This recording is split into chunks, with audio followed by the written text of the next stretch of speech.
भाई प्रेम कर सांग होइकी धराधरी होइकी रहिल सांग होइकी चुचुमा चुचुमी हेल सांग होइकी जेते पर्यंत धरा न पड़ुथिल रमण धरा पइले धर्षण आगुर कौन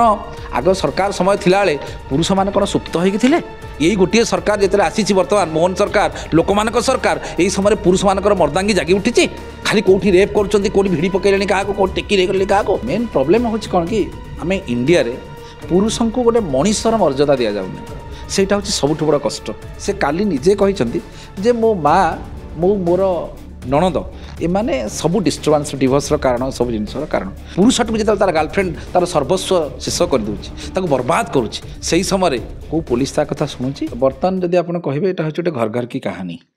बर्तमान जी बर्तमान समाज रे जो एजुकेटेड झील मैंने सब अच्छा जनरल सेन्स अधिकांश झील से प्रथम चिंताधारा हूँ कौन सी परिस्थिति आम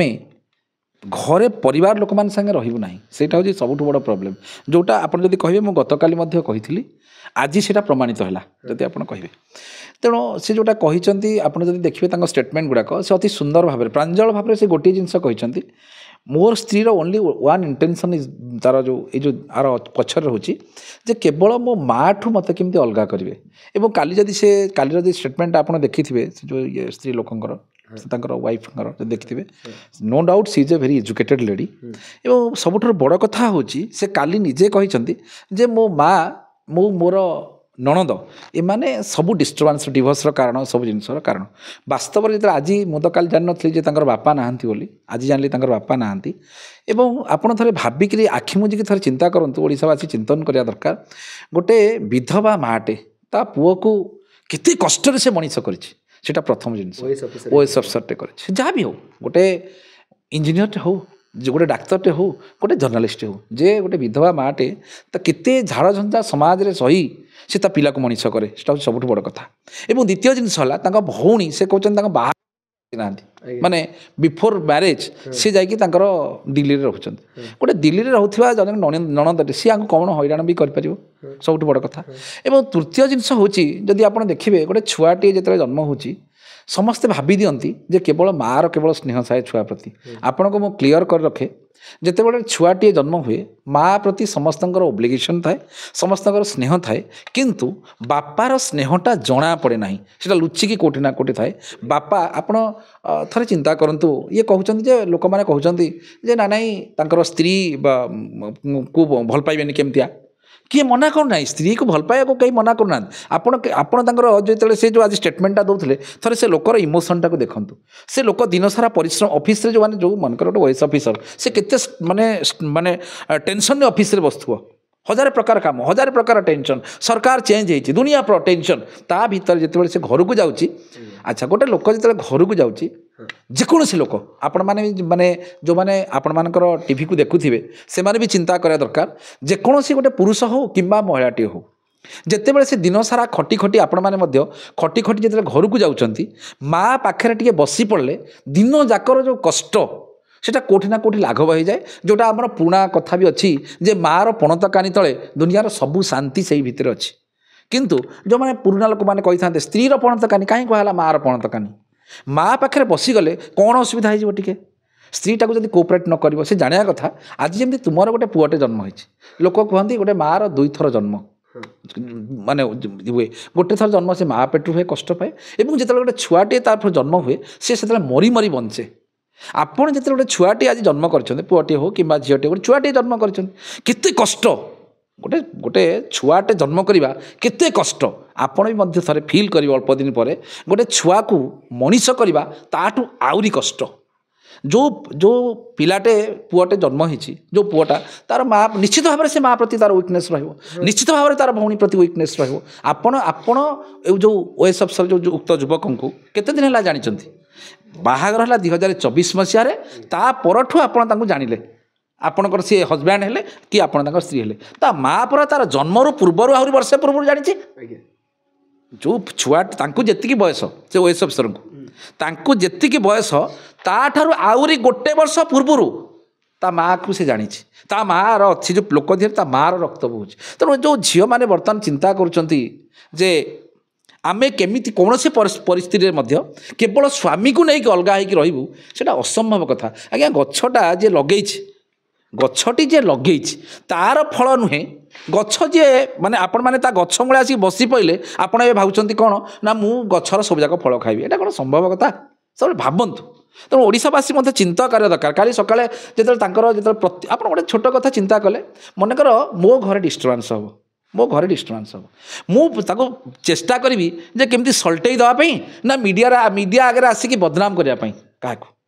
ଯଦି ଯେଉଁଠି ସ୍ୱାମୀ ସ୍ତ୍ରୀଙ୍କର ଘଟଣା ଅନେବୁଲ୍ ଆପେକ୍ସ କୋର୍ଟ ଯଦି କହିବେ 1993 ମସିହାରେ ମାନ୍ୟବର ସୁପ୍ରିମକୋର୍ଟ କହିଲେ ଯେ ଜେନେରାଲ କୋର୍ଟ ଗୁଡ଼ାକରେ ମଧ୍ୟ ଫ୍ୟାମିଲି ମ୍ୟାଟର ହିୟରିଂ ହେବ ନାହିଁ, ତାଙ୍କ ପାଇଁ ଗୋଟେ ସ୍ୱତନ୍ତ୍ର କୋର୍ଟ ପ୍ରତିଷ୍ଠା କରାଗଲା। କ'ଣ ପାଇଁ?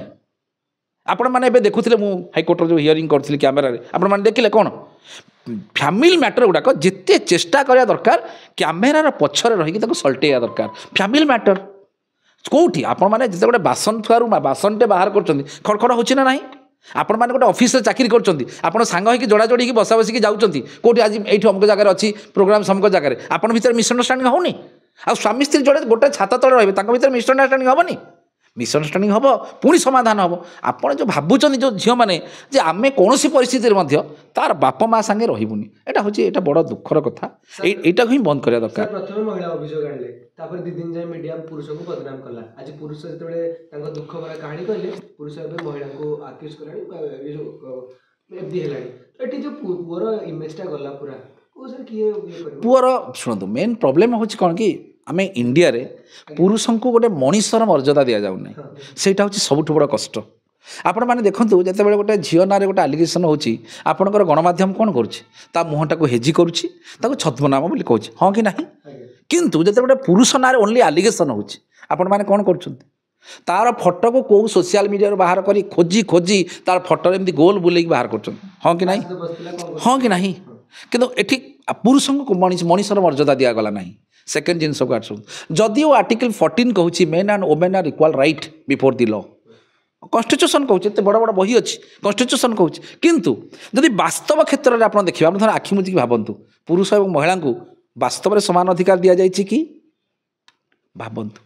ଗୋଟେ ଲୋକ ନାଁରେ ଗୋଟେ ଝିଅଟେ ଆସିକି ଆଲିଗେସନ୍ କରୁଛି, ମୋ ସାଙ୍ଗେ ଶାରୀରିକ ସମ୍ପର୍କ ରଖିଲା, ମୋତେ ପ୍ରେଗନେଣ୍ଟ କଲା, ମୋତେ ଛାଡ଼ିଦେଲା, ମୋତେ ବିବାହର ପ୍ରତିଶ୍ରୁତି ଦେଲା, ସବୁ କଥା କଲା, ପୁଅଟିକୁ ବାନ୍ଧିକି ଜେଲ୍ ଭିତରେ ପକାଉଛି, କହୁଛି, ଏତେ ବଡ଼ ବଡ଼ ବହି ଅଛି, କନଷ୍ଟିଚ୍ୟୁସନ୍ କହୁଛି। କିନ୍ତୁ ଯଦି ବାସ୍ତବ କ୍ଷେତ୍ରରେ ଆପଣ ଦେଖିବେ, ଆପଣ ଥରେ ଆଖି ମୁଜିକି ଭାବନ୍ତୁ, ପୁରୁଷ ଏବଂ ମହିଳାଙ୍କୁ ବାସ୍ତବରେ ସମାନ ଅଧିକାର ଦିଆଯାଇଛି କି? ଭାବନ୍ତୁ, ଗୋଟେ ଲୋକ ନାଁରେ ଗୋଟେ ଝିଅଟେ ଆସିକି ଆଲିଗେସନ୍ କରୁଛି, ମୋ ସାଙ୍ଗେ ଶାରୀରିକ ସମ୍ପର୍କ ରଖିଲା, ମୋତେ ପ୍ରେଗନେଣ୍ଟ କଲା, ମୋତେ ଛାଡ଼ିଦେଲା, ମୋତେ ବିବାହର ପ୍ରତିଶ୍ରୁତି ଦେଲା, ସବୁ କଥା କଲା, ପୁଅଟିକୁ ବାନ୍ଧିକି ଜେଲ୍ ଭିତରେ ପକାଉଛି, ହଁ କି ନାହିଁ? ଆପଣଙ୍କର ଗଣମାଧ୍ୟମ ତାକୁ ଦେଖାଉଛି। ହ୍ୱେରାଜ୍ ସେଇ ସେମ୍ ଜାଗାରେ ଯେତେବେଳେ ଗୋଟେ ପୁରୁଷଟିଏ ଧୋକା ଖାଉଛି, ପୁରୁଷଟିକୁ ଯେତେବେଳେ ତାର ଗାର୍ଲଫ୍ରେଣ୍ଡ ତାର ସର୍ବସ୍ୱ ଶେଷ କରିଦେଉଛି, ତାକୁ ବର୍ବାଦ କରୁଛି, ସେହି ସମୟରେ କେଉଁ ପୋଲିସ ତା କଥା ଶୁଣୁଛି? ଗଣମାଧ୍ୟମ ତା କଥା ଶୁଣୁଛି? କୋର୍ଟ ତା କଥା ଶୁଣୁଛି? କେହି ଶୁଣୁନାହାନ୍ତି। ସେଇଟା ହେଉଛି ସବୁଠାରୁ ବଡ଼ କଷ୍ଟ। ଭାରତ ବର୍ଷରେ ଗୋଟେ ହାଇ ଟାଇମ୍ ଆସିକି ପହଞ୍ଚିଛି, ଯେଉଁ ବର୍ତ୍ତମାନ କମ୍ସେ କମ୍ ଜେନେରାଲ ପବ୍ଲିକ ଠାରୁ ଆରମ୍ଭ କରି ଜର୍ଣ୍ଣାଲିଷ୍ଟ ପର୍ଯ୍ୟନ୍ତ ଭାରତରେ ପୁରୁଷମାନେ ବସବାସ କରୁଥିବା ମହିଳାମାନଙ୍କ ଠାରୁ ଆରମ୍ଭ କରି ପଲିଟିକାଲ ଲିଡର ପର୍ଯ୍ୟନ୍ତ, IAS, OAS, IPS ଯେଉଁମାନେ ବଡ଼ ବଡ଼ ଚାକିରି କରୁ ସେମାନଙ୍କ ପର୍ଯ୍ୟନ୍ତ ପ୍ରତି ଜାଗାରେ ବର୍ତ୍ତମାନ ଆନ୍ଦୋଳନ ହେବା ଦରକାର, ପ୍ରତି ଜାଗାରେ ଚିନ୍ତନ ହେବା ଦରକାର। ପୁରୁଷଙ୍କୁ ପ୍ରଥମେ ମହିଳାର ଗୋଟେ ମଣିଷର ମର୍ଯ୍ୟାଦା ଦିଆଯାଉ। କାହିଁକି ନା ପୁରୁଷ ଏବଂ ମହିଳାଙ୍କ ବିନା ସମ୍ମିଶ୍ରଣରେ ସମାଜ ତିଷ୍ଠି ରହିପାରିବ ନାହିଁ। ଆଉ ବର୍ତ୍ତମାନ ଓଡ଼ିଶାରେ ଯେଉଁ ଭଳିଆ ମାହୋଲ ଚାଲିଛି, ଯେଉଁ ପ୍ରକାର ମାହୋଲ ବର୍ତ୍ତମାନ ଆପଣ ଥରିକି ଭାବିକି ଦେଖନ୍ତୁ, ଆଗରୁ କ'ଣ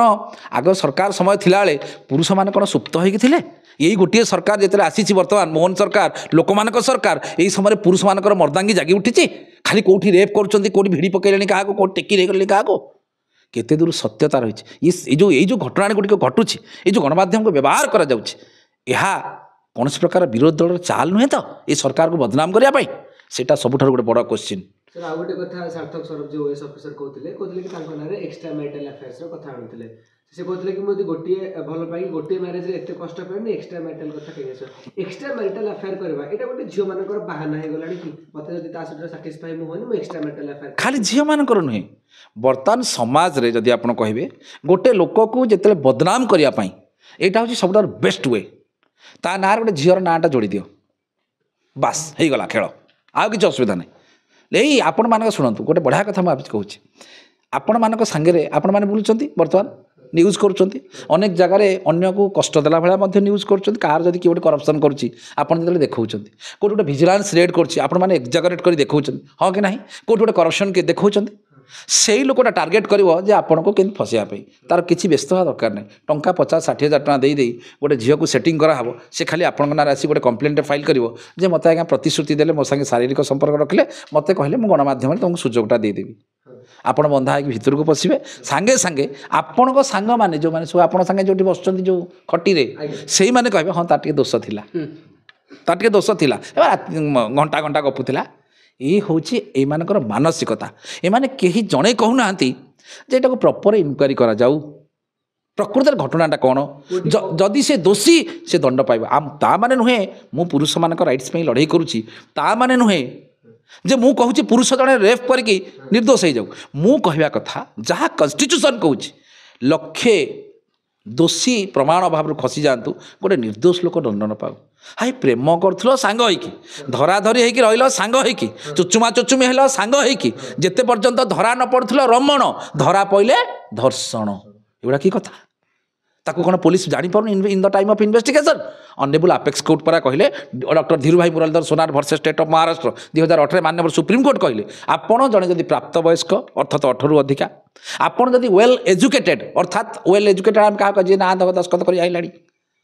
ହଁ କି ନାହିଁ ଯଦି ତୁମେ ଜାଣିଛ ତାହେଲେ ତୁମ ଇଚ୍ଛା ଅନୁସାରେ ତୁମେ କାହା ସାଙ୍ଗେ ଶାରୀରିକ ସମ୍ପର୍କ ରଖିବ that is your personal liberty personal choice ଯେତେବେଳେ ଧରା ପଡ଼ୁନ ସାଙ୍ଗ ହେଇକି ଗାଡ଼ିରେ ବୁଲୁଛ ତୁମେ ଯାଇକି କମ୍ପ୍ଲେନ୍ କରୁଛ 2 ବର୍ଷ ପୂର୍ବରୁ 2 ବର୍ଷ ଧରି ମୋତେ ଧର୍ଷଣ କଲା ଆଏ ଧର୍ଷଣ ତ ଥରେ ହେବ 2 ବର୍ଷ ହେଲା କ'ଣ ତୋତେ ଧର୍ଷଣ କରୁଥିଲା ତୋତେ ସେ ହରେ କୃଷ୍ଣ ରାଧେ ରାଧେ ତେଣୁ କେଉଁଠି ନା କେଉଁଠି ଯଦି ଦେଖିବେ ବର୍ତ୍ତମାନ ଗୋଟେ ହାଇ ଟାଇମ୍ ଆସିକି ପହଞ୍ଚି ଯେଉଁଟା ମଧ୍ୟ ଆପଣ ଯଦି କହିବେ ସେ OAS ଅଫିସର ତାଙ୍କର ଭର୍ସନରେ ମଧ୍ୟ କହିଛନ୍ତି ଯେ ମୁଁ ଅତୁଲ ସୁବାସ ଭଳି ହେବାକୁ ଚାହୁଁନି ଅର୍ଥାତ୍ ଅତୁଲ ସୁବାସ ଯେଉଁ ଇଞ୍ଜିନିୟର ବାଙ୍ଗାଲୋରରୁ ଚାଲିଗଲେ ମିଳିଲା କ'ଣ ତାଙ୍କୁ 1.5 ଘଣ୍ଟାର ଭିଡ଼ିଓ ତିଆରି କଲେ କୋର୍ଟ ଠାରୁ ଆରମ୍ଭ କରି ଜେନେରାଲ ପବ୍ଲିକ ପର୍ଯ୍ୟନ୍ତ ତାଙ୍କର ଯେଉଁ ଇମୋସନ୍ କେଉଁଭଳି ଭାବରେ ପୁରୁଷଟେ ଟର୍ଚର ହେଉଛି କୋର୍ଟଠୁ ଆରମ୍ଭ କରି ତଳ ପର୍ଯ୍ୟନ୍ତ ତାକୁ ଓପନ୍ କଲେ ସବୁ ଜିନିଷ ସରିଲା ନିଜେ ଜୀବନ ଦେଇଦେଲେ ମିଳିଲା କ'ଣ ମିଳିଲା ସେମାନେ 8 ଦିନ କି 10 ଦିନ ତା ସ୍ତ୍ରୀ ବନ୍ଧା ହେଇକି ଭିତରେ ପଶିଲା ସମସ୍ତ ଗଣମାଧ୍ୟମରେ ଶିରୋନାମା ପାଲଟିଲା ଗଣମାଧ୍ୟମକୁ କିଛି ଖୋରାକ ମିଳିଲା କିଛି ଦିନ ପାଇଁ ତାପରେ ସେ ଯେଉଁ ଲୋକର ତା ବାପକୁ ଆଉ ତା ପୁଅ ମିଳିଲା କି ତେଣୁ କେଉଁଠି ନା କେଉଁଠି ଯେହେତୁ ଜଣେ ଏଜୁକେଟେଡ୍ ପର୍ସନ୍ ସେ ନିଜେ ଫିଲ୍ କରିସାରିଲେଣି ଜଣେ ମାନେ ପ୍ରଶାସନିକ ଅଧିକାରୀ ହିସାବରେ ଯେ ପ୍ରକୃତିରେ ଭାରତବର୍ଷରେ ପୁଅମାନଙ୍କ ପାଇଁ ଅଲଗା ପ୍ରକାର ନ୍ୟାୟ ଝିଅମାନଙ୍କ ପାଇଁ ଅଲଗା ପ୍ରକାର ନ୍ୟାୟର ବ୍ୟବସ୍ଥା ଯେଉଁ କାରଣରୁ ସେ ଗୋଟେ ବୁଦ୍ଧିମାନର କାମ କରିଛନ୍ତି ସବୁଠାରୁ ମୁଁ ତାଙ୍କୁ ତାରିଫ କରୁଛି ଆଉ ଆପଣଙ୍କ ମିଡ଼ିଆ ଆଗରେ ତାଙ୍କୁ ସଲାମ କରୁଛି ଅତି ସୁନ୍ଦର କାମଟେ ସେ କରିଛନ୍ତି ଜଣେ ବୀରତ୍ୱର କାମ କରିଛନ୍ତି ଯେତେବେଳେ ସିଏ କହିଛନ୍ତି ମୋର ମା ଆଗ କାହିଁକିନା ମୋ ମା ଠୁ ଇଏ ଅଲଗା କରିବାକୁ ଚାହୁଁଛି ଦୁନିଆର ସବୁ ଛାଡ଼ିଦେବି କିନ୍ତୁ ମୋ ମାଆକୁ ମୁଁ ଛାଡ଼ିପାରିବି ନାହିଁ ଏ ଆଠୁ ବଳିକି ଡେଡିକେସନ୍ ମା ପରା ସିଏ ମାର ଆଉ କୌଣସି ସବଷ୍ଟିଚ୍ୟୁଟ୍ ନାହିଁ ଆରେ ମାର ସବଷ୍ଟିଚ୍ୟୁସନ୍ କିଛି ଆଉ ନାହିଁ ବାବୁ ଯଦି ଆପଣ ଚିନ୍ତା କରିବେ ମା ପରା ସବୁ ସେ ମାନେ ଯଦି ଆପଣ କହିବେ ମାନେ ଏଭ୍ରିଥିଙ୍ଗ ଇଜ୍ ମଦର ମା ଭଳି ଜିନିଷ ଆଉ ଦୁନିଆରେ କିଛି ନାହିଁ ଆପଣ ଯଦି ଆପଣ ଥରେ ଚିନ୍ତା କରନ୍ତୁ ବର୍ତ୍ତମାନ ପୁଅମାନଙ୍କୁ ଝିଅ ମିଳୁନି ମିଳୁଛି ଆରେ ମିଳୁଛି ଆପଣ କ'ଣ କରୁଛି ପୁଅ ନା ଭୁବନେଶ୍ୱର ରିପୋର୍ଟିଂ କରୁଛି ନାଇଁ ସେଠି ହେବନି ପୁଅ କ'ଣ କରୁଛି ନା ଏଠି ଗୋଟେ ମାଷ୍ଟର ଚାକିରି କରିଛି ଦରମା କେତେ 6,800 ନାଇଁ ସେଠି ସବୁ ଝିଅ ସରକାରୀ ଚାକିରି କରିଛି ଆପଣ ଭାବିଛନ୍ତି ଏଇ ଯେଉଁ ବାହାଘରଟା ହେଇଛି ଏଇ ଯେଉଁ ଡ୍ରାମା ଚାଲିଛି କ'ଣ ପାଇଁ because he is OAS officer ଆରେ ରାତି ପାଇଲେ ତ 498 କେସ୍ ହେଉଛି ମହିଳା ଥାନା ଆଗରେ କେଉଁଦିନ ସେଠି କ୍ୟାମେରା ଲାଗିଛି ଗିରିକି ବୁଲୁଛନ୍ତି because he is OAS officer ବର୍ତ୍ତମାନ ଆପଣଙ୍କୁ ମୁଁ କହି ରଖେ ଆପଣଙ୍କ ମିଡ଼ିଆ ସାମ୍ନାରେ ବର୍ତ୍ତମାନ ଆପଣଙ୍କର ଯେତେ ସମ୍ମାନ ଅଧିକା ଆପଣ ଘରେ ସେତେ ଟର୍ଚର ଅଧିକା କାହିଁକି ବର୍ତ୍ତମାନ ପୁରୁଷମାନେ ଦେଶ ଓଲଟି ଯାଇଛି ବର୍ତ୍ତମାନ ପୁରୁଷମାନେ ଲଜ୍ଜାକୁ ଡରୁଛନ୍ତି।